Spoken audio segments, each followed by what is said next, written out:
Alors ça devait arriver, il y a pas mal de trucs qui sortent là en ce moment, c'est un peu le bordel. Rachida Dati, 900 000 euros. Et quand elle est sortie du ministère de la Justice, tac, un petit contrat avec Renault-Nissan. Et je te prends 900 000 euros au passage. Une paille. On va écouter sa défense, parce qu'elle se défend, corps et âme. Il faut le faire quand même.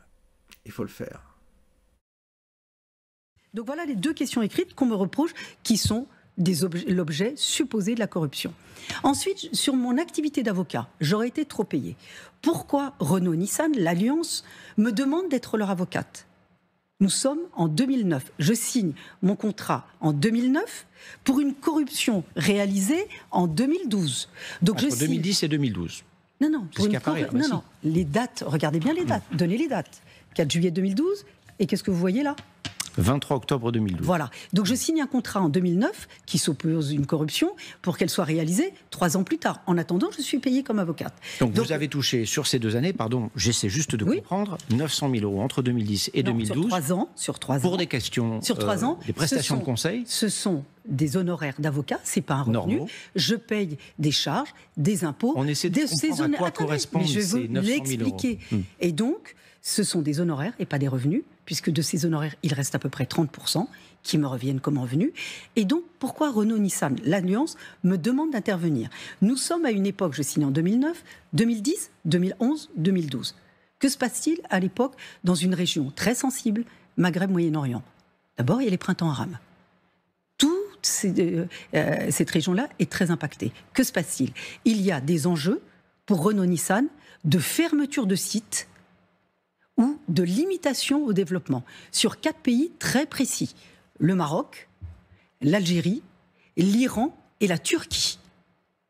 Il y a même des enjeux d'expropriation. À cette époque, Renault-Nissan fait appel à des avocats sur lesquels il n'arrive pas à obtenir des résultats. On me demande d'intervenir pour négocier la pérennité d'investissement, mais surtout du développement. Et sur un cas, l'Iran en l'occurrence, qu'il n'y ait pas d'expropriation. Le site Renault existe toujours.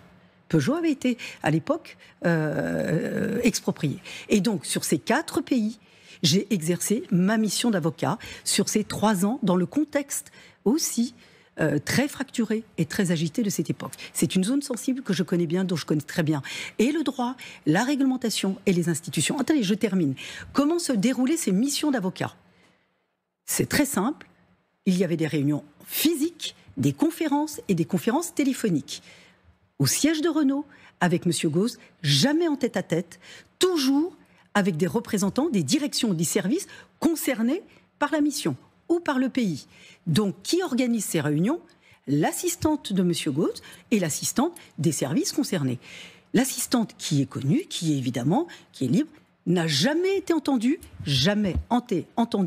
par les magistrats. Je leur demande de l'entendre, ils le refusent. Ils disent dans le réquisitoire, nous avons retrouvé les réunions et les dates très précises dans l'agenda de Mme Dati et dans l'agenda de Renault-Nissan chez M. Gauze. Mais ils disent, est-ce que c'est sûr que ça a eu lieu? Il suffit d'interroger celle qui l'a organisée, qui est à la disposition de la justice. Elle a écrit, elle n'a jamais été entendue, malgré ce que je leur ai demandé. Quels sont les enjeux? C'est en milliards d'euros.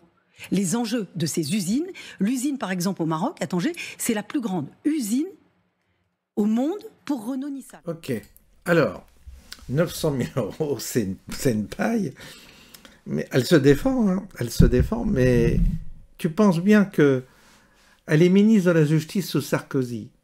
Elle prépare son départ, donc elle signe un contrat avec qui? Avec une entreprise où l'État est actionnaire, Renault, et elle se prend des honoraires de 900 000 euros. Écoutez, si la ficelle vous semble pas grosse, moi, elle me semble énorme.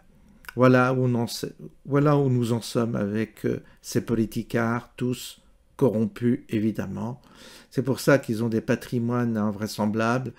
Ils se gavent. Ils sont là pour se gaver et ils prennent tout ce qu'ils peuvent au passage.